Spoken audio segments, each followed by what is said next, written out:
Eric started nights in late October, the kind of cold that settled in a person's clothes even after they came inside. St. Helena Memorial was a century-old brick hospital with a new glass tower grafted to an older body. The tower had cappuccino machines, silent elevators, and warm LED light.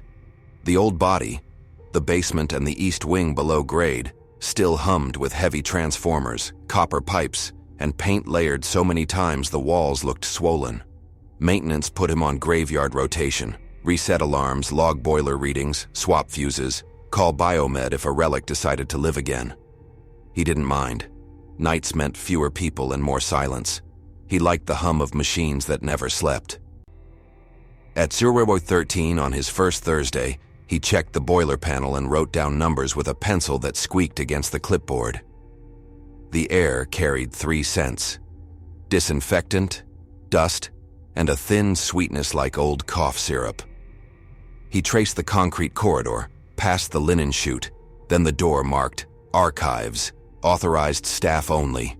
Farther on, a metal plate hung on yellowed paint, Isolation, Sublevel B. A hasp that once held a padlock hung open, empty. He paused. Ventilation sighed somewhere far off. Pipes ticked in their brackets. A compressor coughed, caught itself, and settled. He moved on. The isolation ward dated to the hospital's scarred years. Smallpox in the 20s, polio in the 50s, a cluster of complications in the early 80s the memos called trauma overflow. The ward had been sealed in 1987, sealed at least on paper. At 01:06, his radio crackled. Security. False motion in Sublevel B. Can you take a look? Night voices always sounded a little embarrassed, asking for help from the basement. Eric clicked his mic. On it. He keyed into Sublevel B. The air changed at once, cooler, stiller, mineral-breathed.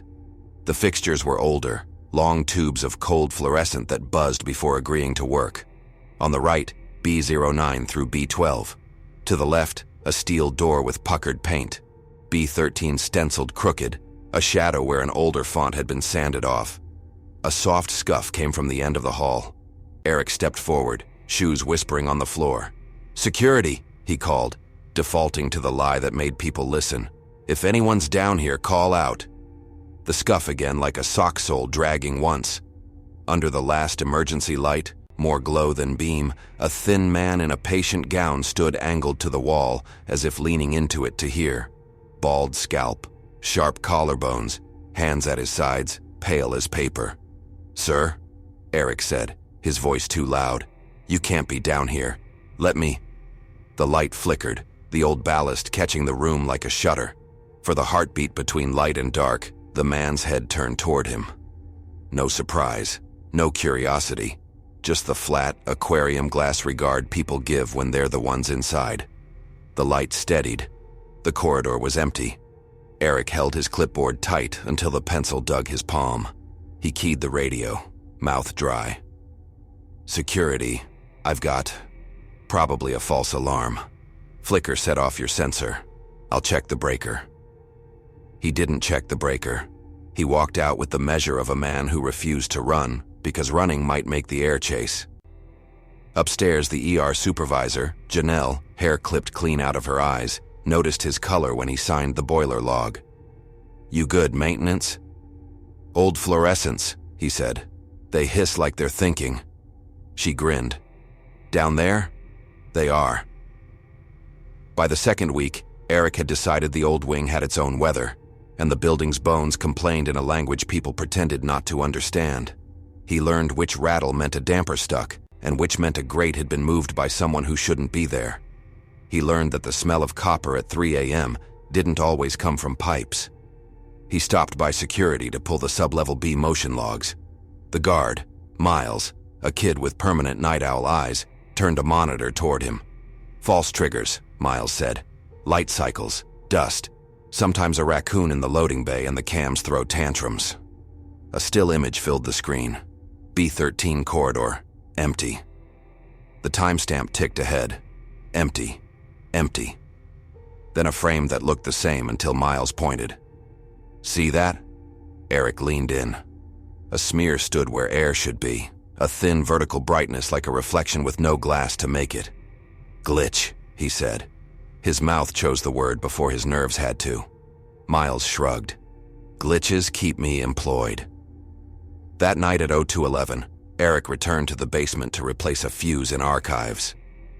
The double doors stuck. He shouldered them until the paint gave. He thumbed on his flashlight and walked into a terrific quiet. Rows of metal cabinets, labels browned like tea. The floor was a map of old dolly tracks drawn in dust. Something beeped deeper in.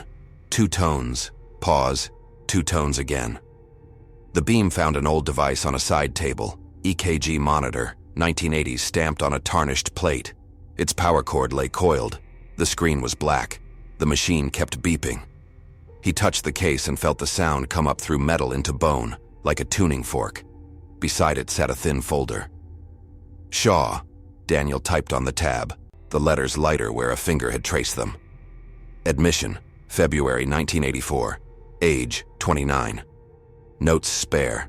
Unresponsive but stable. Trauma unspecified. Family contact unknown. The last entry ended mid-sentence. Transfer to. Then a scribble like a lifted pen. On the next page, in a slanting hand, do not answer him. He remembers names. Eric stared until the words doubled, a trick of fatigue and fluorescent light. He set the folder down exactly where he'd found it and glanced toward the far wall.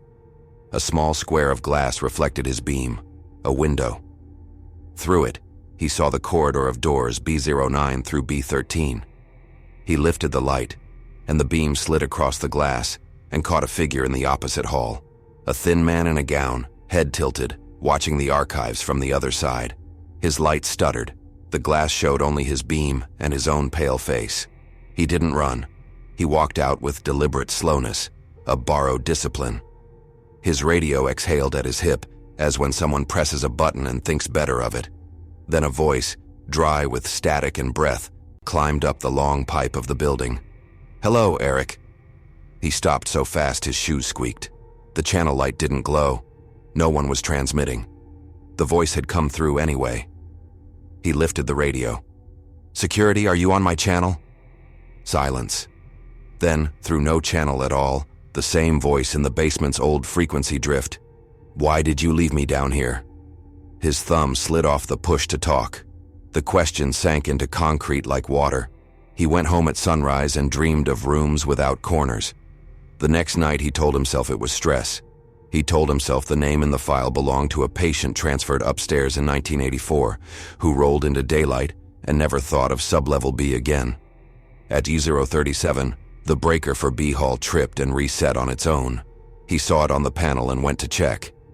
He keyed the ward and stepped into air that had stopped moving. The fluorescents were already on, all of them, humming as one. A thin line of light showed at the base of the B13 door, like a candle set on the floor inside. The nameplate, Carter, C scratched out, a sticker over it, had been cleaned. The sticker was gone. The metal beneath gleamed in an oval where a thumb had rubbed. Faint but legible, Shaw. Eric tried the latch. It held. He leaned his ear to the paint and heard nothing. The line of light brightened a fraction, like a breath taken and held. He took his ear away but left his palm on the door 1 second too long. A heartbeat, not his, knocked once from the other side, precise as a knuckle on wood. He snatched his hand back. Down the corridor, a window square showed deep black. In the black, something pale moved close to the glass and stopped at the edge of being seen, like skin or the memory of it. The monitor inside, unplugged, began to beep a steady pulse. Ceiling speakers crackled. Eric hadn't heard those speakers work in months. No pages reached this far. Still, a sound pressed out. Breath first, then the careful placing of a word by someone who hadn't spoken in a long time. Eric. It said his name like a nurse reading a chart. His mouth answered before he chose the answer. "Who are you?" Static. Then, "You know." He didn't. He said nothing. The silence between them had weight. The lights browned slightly, then returned. From behind doors, fabric moved against sheets. The small hospital sounds of people turning in sleep. The hairs on his arms rose and stayed. On a slow hour upstairs, he asked Janelle, trying to make a joke of it. She didn't smile. "You're not the first who's heard a name in the old wing," she said. "Trauma running 84 filled beds. Rumor says one patient wasn't claimed. If you're smart, you won't feed it. Don't speak to what you haven't checked on a chart." On his last week of nights, the hospital leaned inward to listen. At 0002, basement badges cycled red to green, green to red, as if something had walked past the readers with a hand the old circuitry still recognized. Eric swiped into B Hall and saw every door's status light wink once, then settle. B13's observation window had been wiped clean from the inside. No dust clung in the corners. A human palm had passed there recently. The floor glow was gone. In its place, the faintest afterlight, the phosphor memory of a CRT long after it powers down. He leaned, careful not to shade the glass, and looked in. Bed rails up. Infusion pole without a bag. A heart monitor that belonged in a museum. On its face, fingerprints from inside, 5 ovals and a dragging thumb. His radio hissed louder, like fabric scraped lightly by nails. He touched the volume and stopped. Touching felt like touching the voice. "Daniel," he said through the door. He hadn't meant to. The name came out like a knuckle against paint. The speakers answered at once, as if relieved to stop waiting. "Yes." He closed his eyes a hard second. "How long?" he asked, hating how human it sounded. "A night," the voice said. "A long night. What do you want?" A soft susurrus, paper rubbed between fingers. "Rounds." The hall light slid warmer for a breath, then cool again. Eric's body misread it as dawn and ached. From rooms up and down, more monitors woke. Beep, beep, beep. Staggered at first, then falling into time, and a rhythmic choir finding a leader. Within a minute they had one. The cadence layered into him, a heartbeat not his own. "Stop," he said. "Please." The beeping went on. The speakers exhaled like a smile. "Please," the voice repeated, making the word sound like a charted order. He backed away. At the far end, something moved beneath the last fixture's bloom. A linen shape, a pair of bare feet swinging minutely inside the pale fringe of light as if testing gravity. The head tilted with dull curiosity and, without stepping, seemed closer the next moment. Eric walked, then ran. The elevator answered with a stubborn ding, out of service. He hit the stairwell. The fire door gave under a shoulder he didn't know he had. He took the stairs 2 at a time, lungs burning, every landing the same painted green, numbers on cinder block marching up as if he were descending instead. On the 4th floor, the bar stuck. He threw his weight, felt the door give an inch, then a hand closed around his ankle from a step below. He looked down. Nothing. No hand. Just the print of one, wet and complete, pressed into the rubber of his shoe like a memory. 3 more prints appeared on the steps below in slow, patient sequence, leading up from nowhere.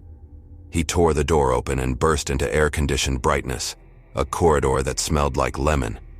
2 nurses glanced up, then away, the way hospital staff do when a man in maintenance is having a quiet emergency he claims he's not having. He walked until the hum under his feet became safe. He turned in his badge the next morning. All day he couldn't get warm. In the afternoon, a courier left a small envelope with no return address. Inside lay a hospital bracelet stamped Klein, Eric, and a date worn to almost nothing. On the reverse, scratched with a pin, admit 1984. He called no one. He kept the bracelet on the counter 2 hours, then buried it in the trash and carried the bag to the alley like a man disposing of evidence. That night, half asleep, a paged voice wandered through the space between waking and deep water. It wasn't a page. It sounded like an intercom inside the wall. "Code blue," it said in 100 far-off throats. "Code blue." He sat up on the couch, hands on his chest, waiting for someone to count compressions. He didn't go back to St. Helena. He took a day job fixing automatic doors at clinics with windows and no basements. He learned to love places where the light turned itself off and didn't continue humming in the dark. Months later, he drove past the brick building with the glass crown. Fresh blocks sealed the service entrance to the old wing. Someone had painted it cheerful white. A maintenance man he didn't know smoked under a new sign and waved without interest. Eric waved back, a ghost in daylight. He told himself the sealed door meant it was over. But some nights, when the town shut itself and the refrigerator stopped and left the apartment too quiet, cloth adjusted itself on a sheet in the next room. The heater clunked once, twice, not quite matching the clock. From the wall, not on a radio, not on a line, a warm, careful breath practiced a syllable until it became a word. Eric. He held very still. He said nothing. Far below all hospitals, in old air with its sugar-stale smell, a man in a thin gown tilted his head toward the ceiling and listened to a quiet that had learned a name, patient as a chart left at the end of a bed, content to wait for rounds.